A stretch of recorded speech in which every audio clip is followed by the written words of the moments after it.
know, of all the awards I've won, this one is definitely the most special. I'm going to try to keep it together up here. Jesus. You guys probably want to hear about world records being on the Colbert Report, but unfortunately, it's not what I'm here to talk about today. All right, breathe. I'm going to share what's inside my mind because sometimes that makes it a little easier to communicate. I can't believe that it was 20 years ago that I sat in this auditorium for the very first time as a 7th grader. I'm what used to be known, and is probably still known as a lifer. I was a student here from 7th grade all the way through the program. It's only been 15 years since I graduated, which to most people in this audience makes me pretty old. But outside this auditorium, I'm still a fairly young guy. I've entitled my speech today, Connecting the Dots, mostly because Mr. Cotton and Mr. Anthony taught me that you have to have a compelling hook or you'll lose the audience before you even start. And if that happens, the best you're going to get is a C+. Connecting the dots was something that I really struggled with when I sat in this auditorium. I know what being a teenager is like because I was a teenager, it feels like 2 weeks ago. And as a teenager, you think that you have it all figured out. Breathe.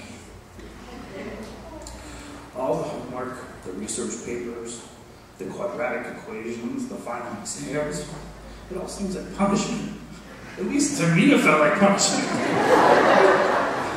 And I'm certainly not alone in that. I didn't really connect the dots to see what the purpose of all this hard work and stress was. What I did know that was being a decent student had consequences. Like missing your favorite TV show to do your English reading, which back in the day we didn't have DVR, so that was kind of a big deal. You couldn't catch up. You missed cookouts because you were writing papers.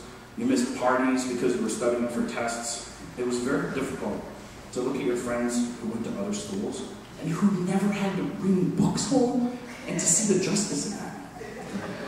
When you sit down and write a 30-page history paper for Mr. Burke, man, that really feels like punishment. But what they're training you to do is analyze your competitors, understand what they've done in the past, predict where they're going, and beat them to the punch. History is the foundation of strategy.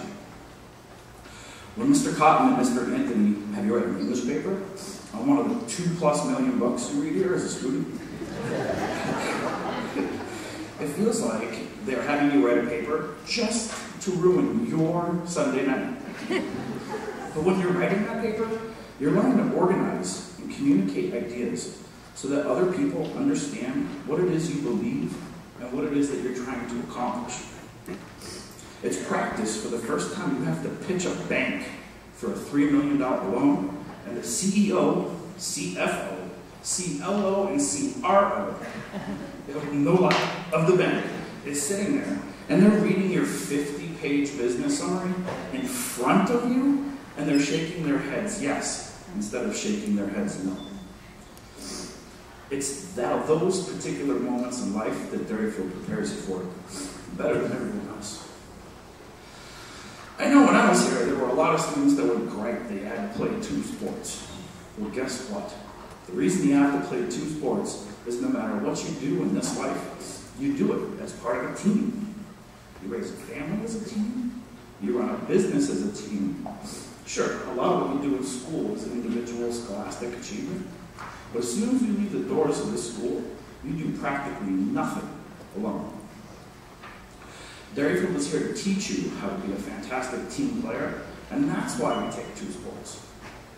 And lastly, when you take Mr. Lemire's computer classes, well, you learn how to type really fast. You're forced to run a business, sell widgets, make graphs. Eventually you have to write some code. Well, all those computer classes are so that you're not afraid of one of the basic core competencies of the 21st century, which is computer proficiency. I literally cannot give someone a job today that doesn't have computer basics mastered. Sure, we can teach you, but why? When there's 40 other candidates that already have computer skills. Everything here has a purpose, a means to an end, that is not always clear when you're 13 years old 15 years old, and especially when you're 18 years old. What Derryfield did for me was give me a ridiculous advantage in life. Something that when you're in the bubble of Derryfield, you don't totally appreciate.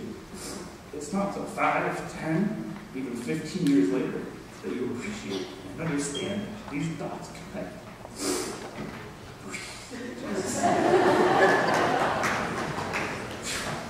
God, somebody died.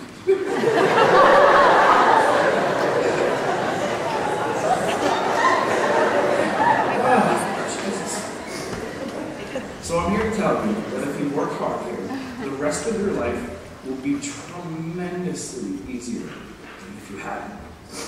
And I'm also here to sincerely appreciate the quality of your peers and to appreciate the quality of the teachers who call Derryfield home.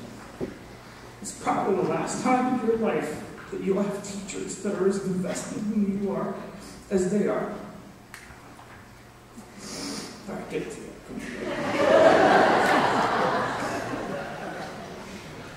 I like to think that teaching is a lot like farming, except when you're a farmer, you get to look back every season and see the fruits, the vegetables. They're all proof of all the hard work that you put in this season. But when it comes to teaching, the season is actually a lifetime. And it's not for many years until you can look back at all the hard work that teachers put into you and all the hard work that you give them. And you connect all the dots together that you see the entire Derryfield experience is there to show you that you're capable of so much more than you ever thought was possible. So I'm totally grateful to have done a school year. And I urge every one of you to cherish every day that you spend here. Punishment or not. And I hope that I can humbly serve as an example that all your hard work can and will pay off.